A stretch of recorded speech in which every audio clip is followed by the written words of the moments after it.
Halo, habari za leo. Karibuni tena Pedo and Rose Stories.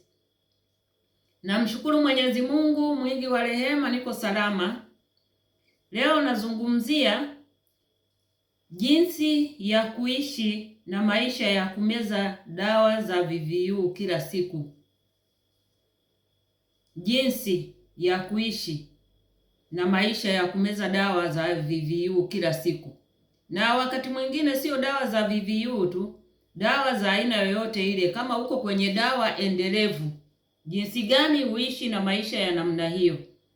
Namba moja, chagua saa ya kukumbuka kumeza dawa kwa ajili ya kumeza dawa. Kwa mfano, baada ya kuoga, meza dawa saa ile ile kila siku.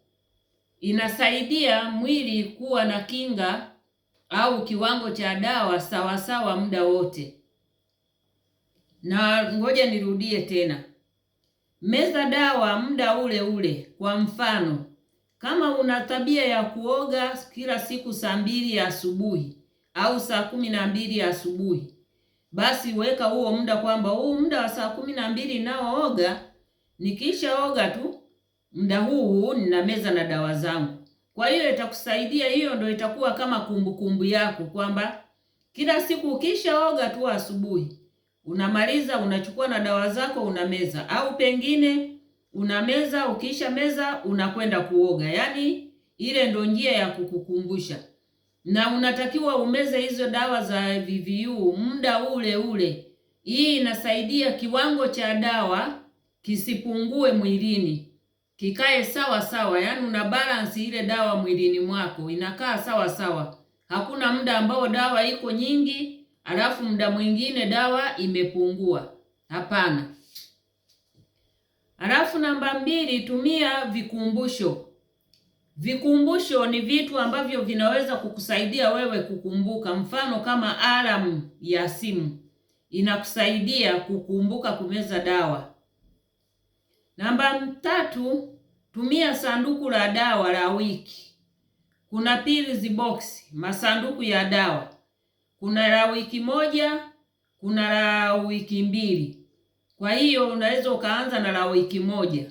Ukaweka dawa zako kuanzia Jumatatu mpaka Jumapili.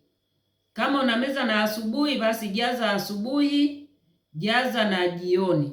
Kama unameza mara moja kwa siku, basi jaza ule muda ambao unameza. Kama ni asubuhi, jaza ile sehemu ya asubuhi.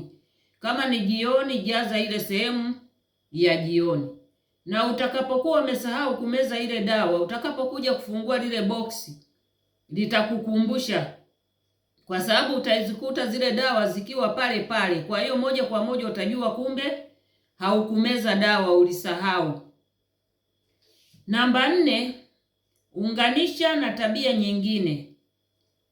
Mfano pale nimesema kuoga, kutakukumbusha wewe kumeza dawa.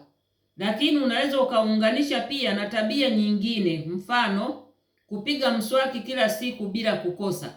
Kwa sababu mswaki kila mtu anapiga mswaki. Unaona? Asubuhi, jioni, kila mtu anapiga mswaki. Kwa hiyo hii ni tabia nyingine ambayo unaweza ukaunganisha, ukakusaidia pia kukumbuka kumeza dawa. Kwa hiyo unapopiga mswaki ukimaliza unameza dawa. Namba 5, mwambie mtu unayemwamini akusaidie. Kama unaona una tabia ya kusahau na hauna simu labda ya kuweka alarm au hujui kuweka alarm, mwambie mtu akusaidie kuweka alarm. Au mwambie mtu akusaidie kukumbuka kumeza dawa, akukumbushe kwa njia ya SMS bila kukuzalilisha.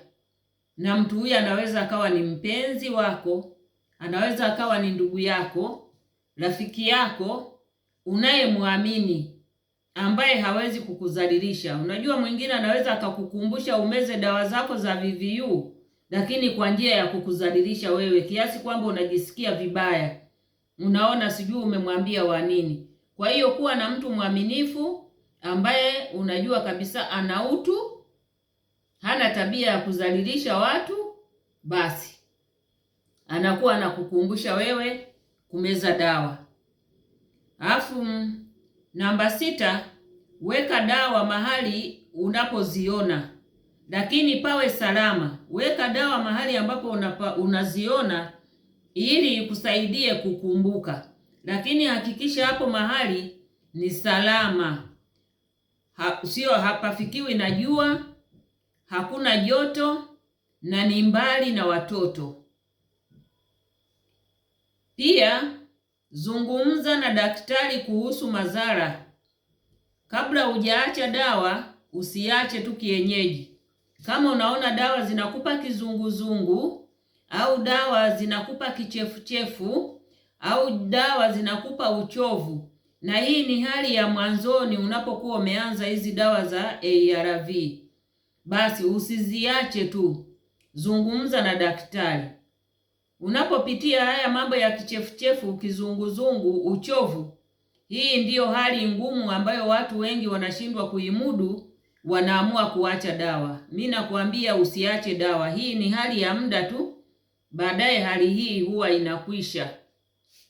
Halafu mwisho, kama unasafiri, safiri na dawa zako. Beba pili box lako, safiri nazo, usiziache nyumbani. Asanteni sana kwa kunisikiliza. Msisahau kulike video hii, kushare na watu wengine waweze pia kujifunza nilichokizungumza, kulike na kusubscribe kwenye hii channel. Asanteni sana.